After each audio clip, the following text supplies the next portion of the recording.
하이델베르크 교리문답 94문은 10계명의 제1 번째 계명을 묻고 있습니다. 제1계명에서 하나님이 명령하시는 것은 무엇입니까?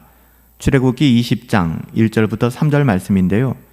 하나님이 이 모든 말씀으로 말씀하여 이르시되 나는 너를 애굽 땅 종되었던 집에서 인도하여 낸 내 하나님 여호와니라. 너는 나 외에는 다른 신들을 내게 두지 말라. 여러분, 그렇습니다. 여러분, 율법이 중요한 것은 율법 안에 하나님의 성품과 뜻이 들어있기 때문이라고 그랬어요. 하나님께서는 율법을 통해서 이스라엘 백성들, 하나님의 자녀들에게 어떻게 살아야 되는가를 가르쳐 주셨습니다. 세상의 즐거움이 아니라 하나님의 성품과 뜻에 따라 사는 그 삶을 말하는 것이죠. 요즘엔 신앙생활을 하면서도 율법적이라는 것이 나쁜 뜻으로만 사용되는데요. 사실 여기엔 오해가 많습니다. 우리는 율법을 통해서 하나님의 뜻을 알 수 있거든요. 하나님께서는 율법을 통해서 하나님의 어떠하심을 계시해 주셨죠. 그래서 율법은 선한 거예요. 하나님의 뜻이라는 것이 결코 모호하지 않습니다. 하나님께서는 이스라엘 백성들이 대충 지리짐작해서 하나님을 섬기도록 그렇게 방치하지 않으셨습니다.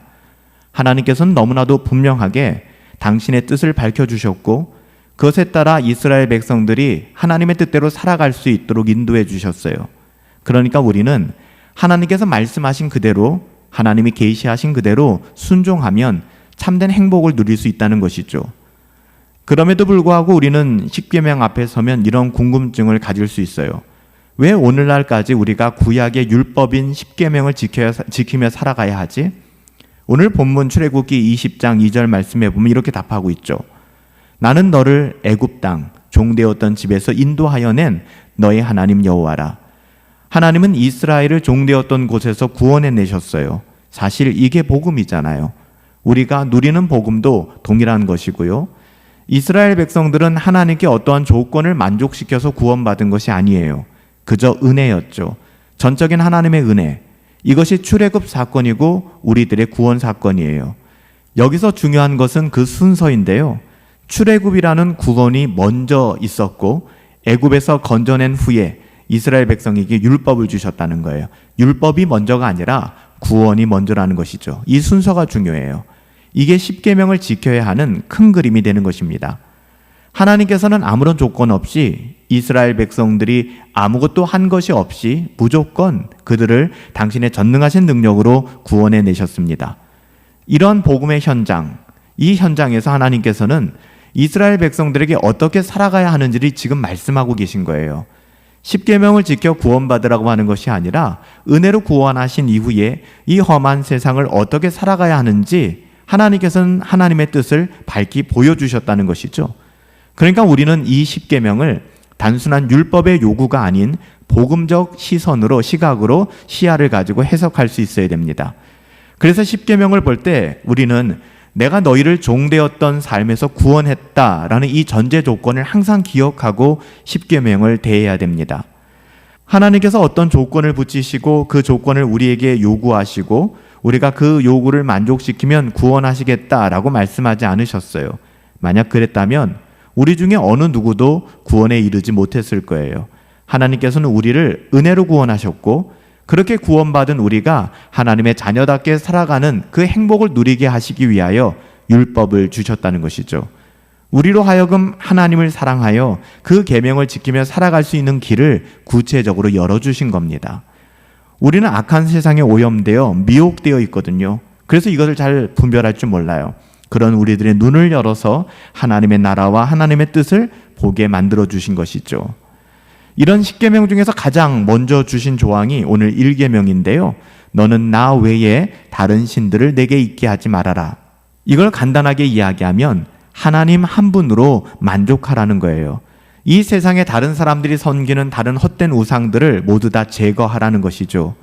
하나님의 자리에 다른 것을 대체하지 말라는 거예요. 다른 것을 올려놓지 말라는 것입니다. 그런데 이게 쉽지 않아요.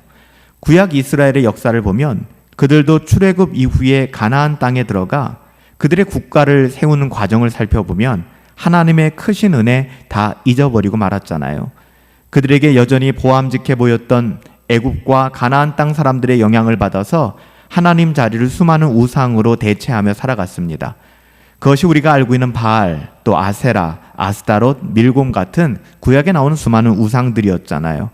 그런데 오늘날 이런 우상들이 더 이상 존재하지 않는다고 우리는 안심하면 안 돼요.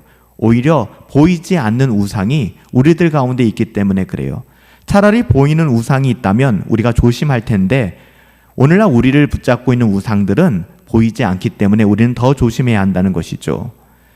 우리가 하나님께 영광을 돌려드리는 도구로 사용해야 될 수많은 것들이 도리어 하나님의 자리를 탐하는, 그것 때문에 예배하지 못하고 그것 때문에 경건한 생활을 포기하게 되고 하나님의 자녀답게 살아가지 못하게 만드는 도구로 변질되고 있다는 거예요. 이러한 문제를 다루게 될 때 늘 소환해서 우리가 점검해야 될 것이 우리의 소명입니다. 우리의 소명은 청지기잖아요. 청지기는 주인으로부터 받은 달란트를 잘 관리하고 주인의 뜻에 맞게 사용하는 것, 그게 훌륭한 청지기입니다. 그런데 우리는 어때요?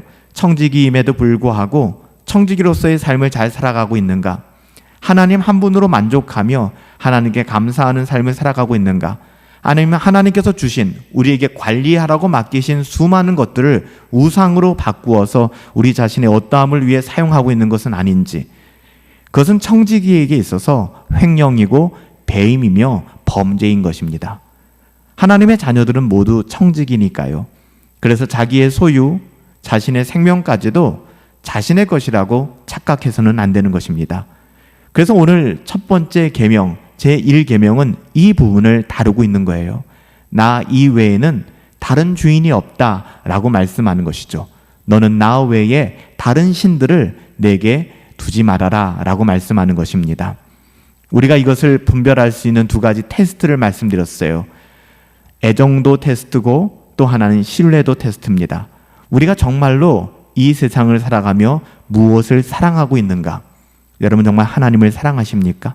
하나님을 사랑하기에 내 이웃을 사랑할 수 있는 그 하나님을 사랑하심이 여러분들 가운데 있나요? 아니면 하나님보다 더 선행하여 사랑하는 그 무엇이 있다면 여러분 그것은 우상입니다.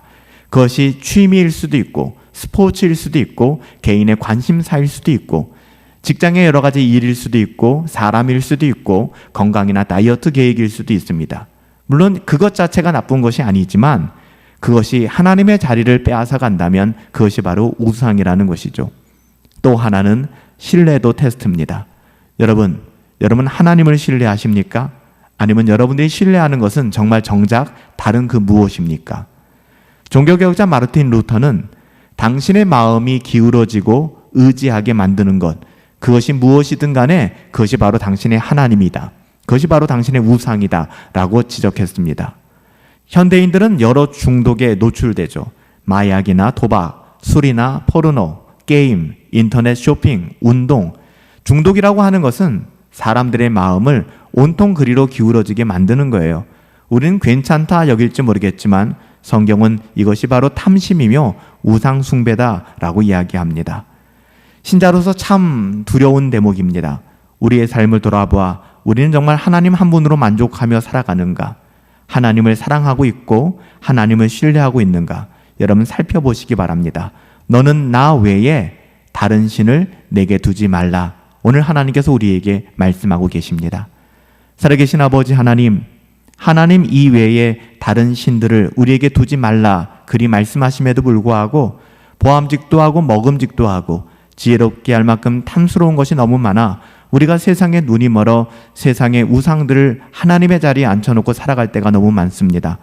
정말로 우리가 사랑하는 것이 무엇인지, 우리가 신뢰하는 것이 무엇인지 끊임없이 돌아보게 하여 주시옵시고 하나님만을 사랑하며 하나님만을 신뢰하며 하나님만으로 만족하며 살아갈 수 있는 하나님의 자녀다운 삶 우리에게 허락하여 주시고 인도하여 주시옵소서. 존귀하신 예수님의 이름으로 기도하옵나이다. 아멘. 하나님으로 만족하며 살아가십시다. 하나님 아닌 다른 것을 더 사랑하며 신뢰하지 아니하는, 하나님 아닌 것을 우상을 하나님의 자리에 앉혀놓지 않는 그런 인생 살아갈 수 있게 되기를 예수님의 이름으로 축복합니다.